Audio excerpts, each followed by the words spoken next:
my experience growing up in Chicago, my grandparents, they raised me. My grandmother, my grandfather, that was my mother, my father, my best friends, everything. When I was about 5, 6, my grandfather, they found him dead in the alley. When I turned about 16, 17, that's when my grandmother passed away. And my grandmother, she died from this disease called lupus. It's like a virus, fights against her body. With them, we done been through a lot. My grandfather passed, my grandma couldn't do everything on her own, so we was like homeless. We stayed in shelters. We stayed house from house from relatives. We was on Section 8 majority of our life. DCFS was in and out of our life. So my grandma, we had these conversations from time to time. She's like, I want you to stay in school. I want you to keep doing good. She's like, but when it's my time to go, I don't want to be hooked up to no IVs. I don't want no tubes down my throat.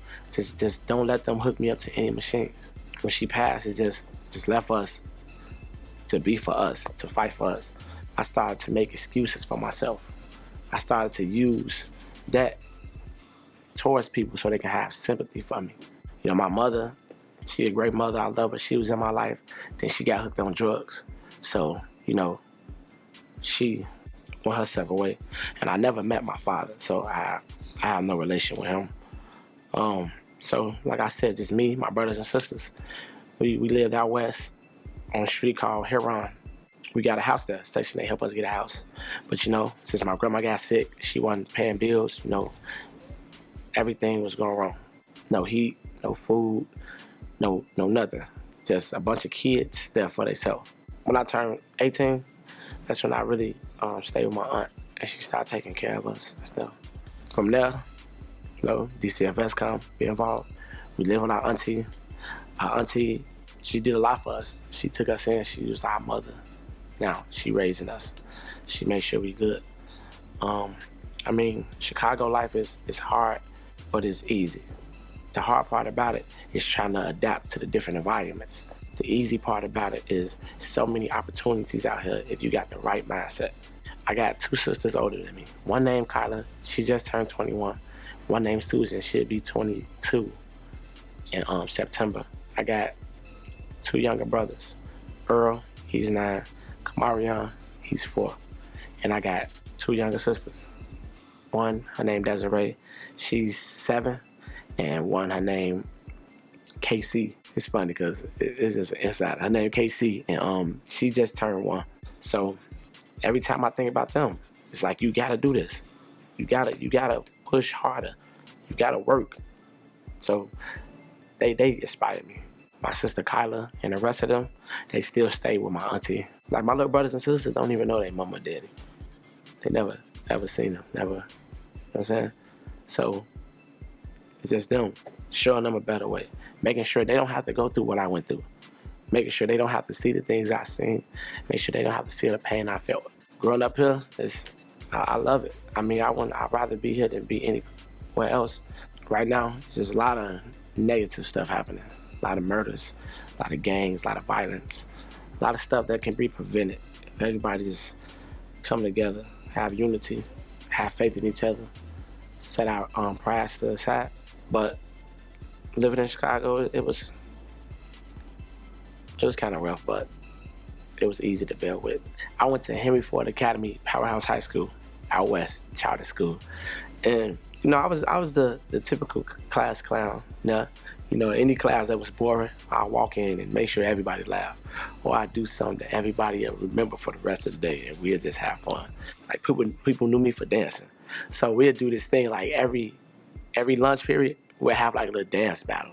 You know what I'm saying? So it'd be like me versus one of my best friend named Anthony. And we had a group called Them Heavy Boys. The name, where we got it from, I forgot. I don't remember. But we called each other Them Heavy Boys. We used to slow dance. We wasn't bopping and stuff at first. We was slow dancing and trying to get all the ladies, And then from there, we started this step group called SOS. We used to perform at the lunches and stuff too. But I used to just be goofy. Like, I went to school to have fun. I went to learn sometimes, but majority of my mindset was to have fun and just be with my homies. Because school was a comfortable spot for me. School was where I was getting all my joy from. Like outside of school, my normal life, I wasn't happy. I wasn't enjoying it. When I was with school, with my friends, being able to joke, laugh, play, being able to build relationships with the teachers, for them to show me the type of love that I need. What I normally was addicted to was going around people and making sure like they kept my mind off a lot of things. School was everything to me. I wish I could just start all the way over. That's how much I love school. One of my favorite subjects was math, cause like I understood it. Like I didn't understand a lot of science. Some stuff that teachers was reading to me in English class, but math, like numbers, for some reason I got a thing for numbers. Like I can understand. Like you put numbers in front of me, I can make it happen. So math was my favorite because that's the one I understood the most. What kept me on track growing up with all these trials and tribulations? The first thing was me identifying myself, knowing what I want to be, knowing how I want to pursue it, knowing everything about it, finding out who DLow was. That's how I came up with determined, loyal, optimistic, willing to learn. I identified myself. I sat down and not really focused on me. I was strong. I'm very strong-minded. Like, yeah, people come up to me, some of my homies from where I grew up at, why you dancing, man? You need to get some of this real money.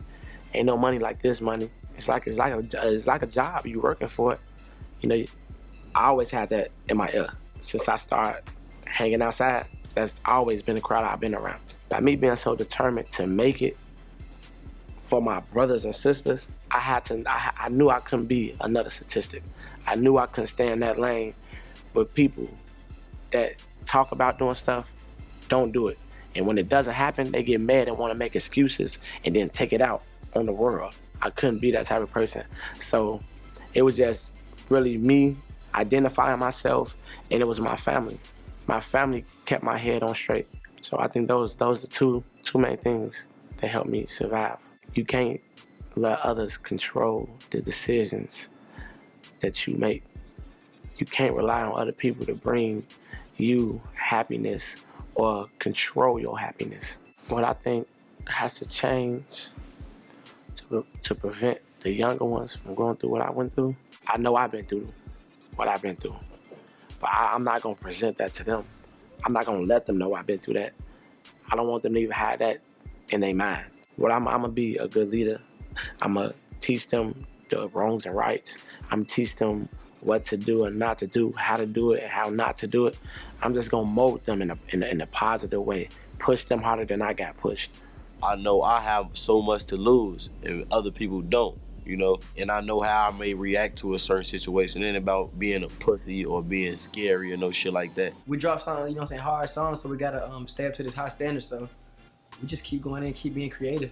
Keep telling each other, man, hey, rip that shit. Just be ourselves. We ain't trying to be nobody else. We're not mimicking no other artists. If you just be yourself anyways, you gonna succeed in whatever you're doing. Sexapade, liquor. If you go to Ivy League school, it's cracking, it's crazy. So I really enjoyed myself, man. And they're like friends, like, it's okay, we all do it together. I'm like, what? We was so loud in a hotel, they tried to put us out. So when they put us out, we ran the fire alarms. And made the fire department come down. By the time they got there, we was gone.